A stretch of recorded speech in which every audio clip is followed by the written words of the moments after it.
look at these values. So there's the damage, and you can see it in the harness. I'm gonna have to take the intake manifold off, but the wiring's all jacked up.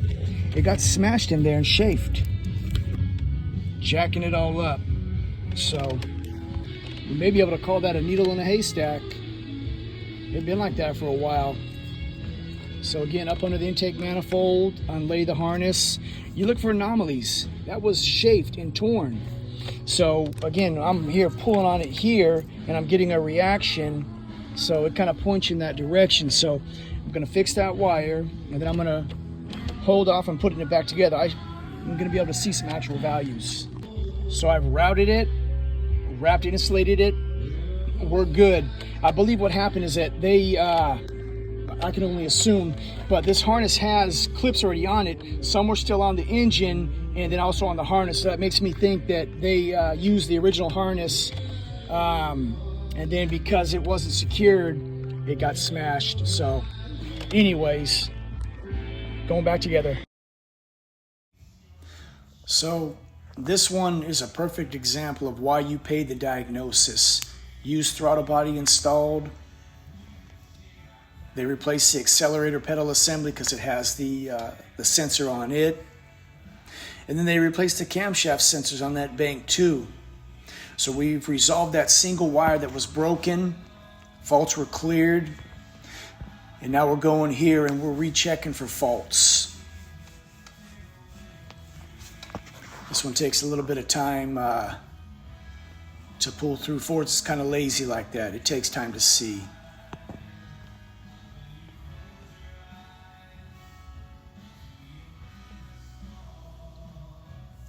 So we're going to see the fault return for those camshaft sensors.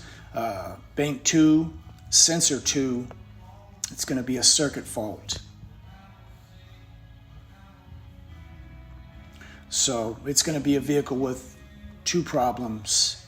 But again, it had several faults initially for throttle position, evap fault, and also these faults here. So we're going to dig into it. Oh, there's the camshaft sensor fault.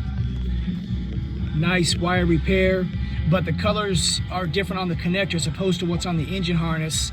And so it's possible that they're backwards because one of the wire colors, it's like green brown. They're matched, but they're on opposing wires. So I gotta play with this a little bit, but that's where my money's at. Because I mean, they're wrapped, they got connectivity, but I think they're gonna be backwards for that cam sensor. And when I put a mirror down there, it looked like they replaced the bank 2-1, but it's bank 2-2 that's faulting. That's exactly what it is. The gray orange is pin 1. And so when I pull this up and I look at it, obviously you're not going to see it, but it's actually in position 2. So I'm going to swap those, correct them as well, wrap them, crimp them, etc., and we'll recheck our work. So that fixed that cam sensor.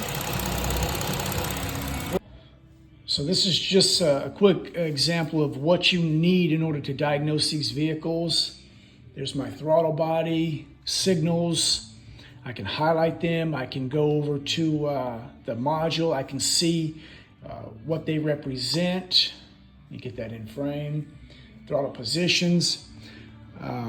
What I needed on this one though was I needed to see the connectors. And so I'm going into connector views. Vehicle system.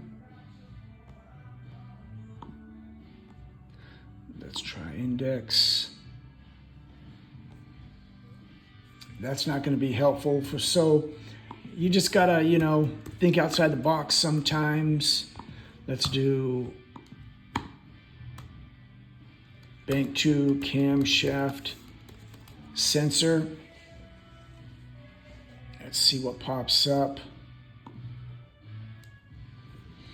So here we go, all in alphabetical order.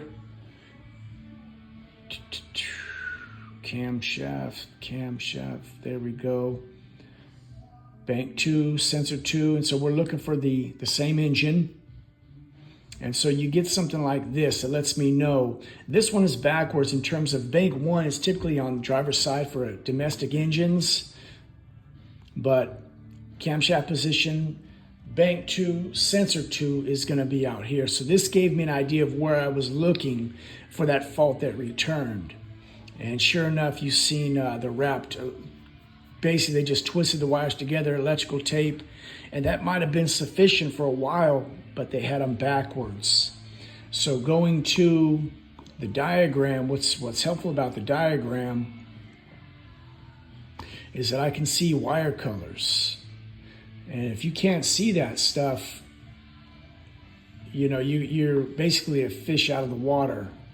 So again, I can go back in here, and what I was able to see was, let's see, now I gotta find, okay, there we go. It's not gonna let me go any larger, but there's my gray, orange, and green violet. So I could see that this connector had been replaced because these two didn't match, but it did have a green violet, and there was also a green violet on the new connector, but nothing matched.